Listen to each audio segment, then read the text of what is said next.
Well, I mean, I wouldn't say it's a parallel thing because it still exists, but we haven't done anything because we've been trying to find a new singer and all that kind of stuff. So that sort of stopped it in its tracks, you know.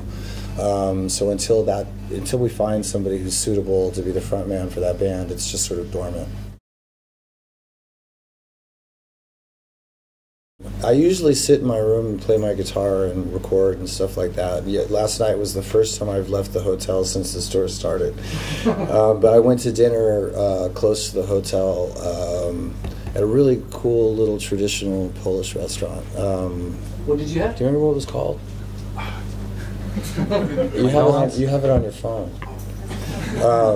Like pierogies and schnitzel and some ribs, and you know those little pasta, those round pasta.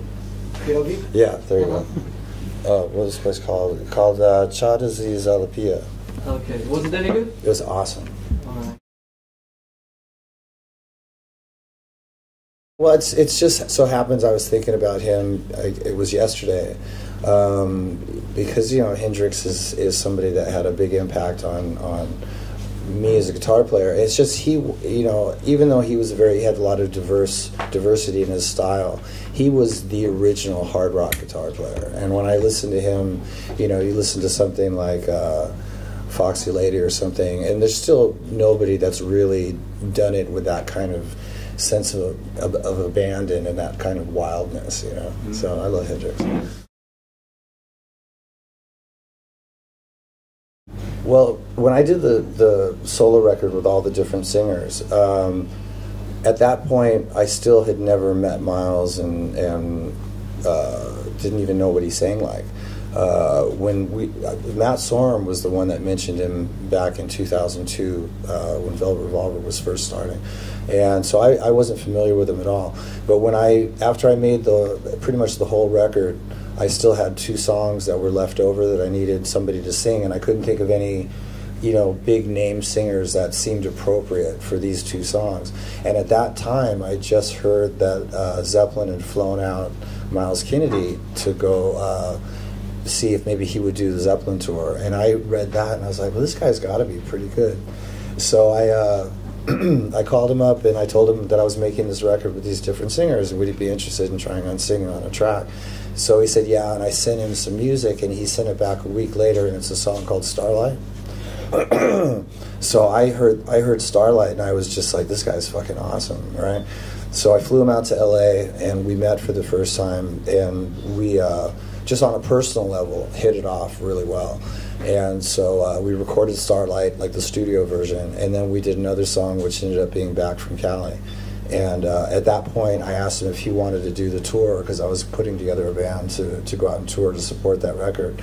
So he signed on to do that, and then I met Brent Fitz, and he introduced me to Todd Kearns.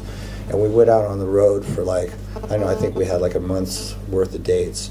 And that month turned into about 1.5 years of touring. And so during the tour, I thought, well, I should just make a record with these guys. And here we are. So we're going to do another one. And so I called it Slash featuring Miles Kennedy to give due credit to Miles, who's going to be the front man of this thing. And then along the way, the rhythm section is just as important. I didn't want to change my name and take out Miles Kennedy, so we just added another name to it and called them the Conspirators. I mean, I have a lot of sort of classical influence, or at least classical music that just turned me on ever since I was a kid. But I think to sit down and focus solely on classical music, I have too short an attention span. And, you know, and I'm a rock person, so I have to have that sort of aggressive attack. So I like to sort of put it where I feel it, just naturally. I don't like to like focus on trying to be that. Well, my first guitar was an acoustic guitar, and it had 1 string on it. And so I learned a lot of songs on that one string, and I learned how to play, obviously, Smoke on the Water, right? I learned how to play Dazed and Confused, anything you could do on one string.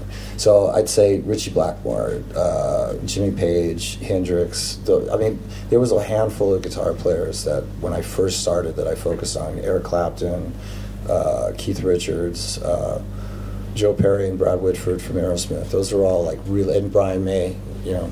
And when you changed it for a 6-string guitar? Well, I learned how to put the other 5 strings on it. Yeah. Not too long after that. I think I played on the one string for probably a few months, and then someone taught me how to put the other strings on. I would say that when Miles and I first met on my first solo record, there was a very, what you call, automatic chemistry that happened. So we just sort of work well together and very easily together and feel comfortable with each other. So I think that's sort of accounts for why it sounds cohesive, you know. And I'm looking forward to doing the next record because, you know, the first one, that's the first time that we've done a whole album of original material, so I think we're only scratching the surface of what we can do in the future. After this tour, well, I'm working on material for the next record, and I've got a horror movie that I produced that's actually finished, that's coming out next year, so I'm going to have to probably get behind that. But mostly, you know, promoting that and working on material for the next Conspirators record, which will come out next year.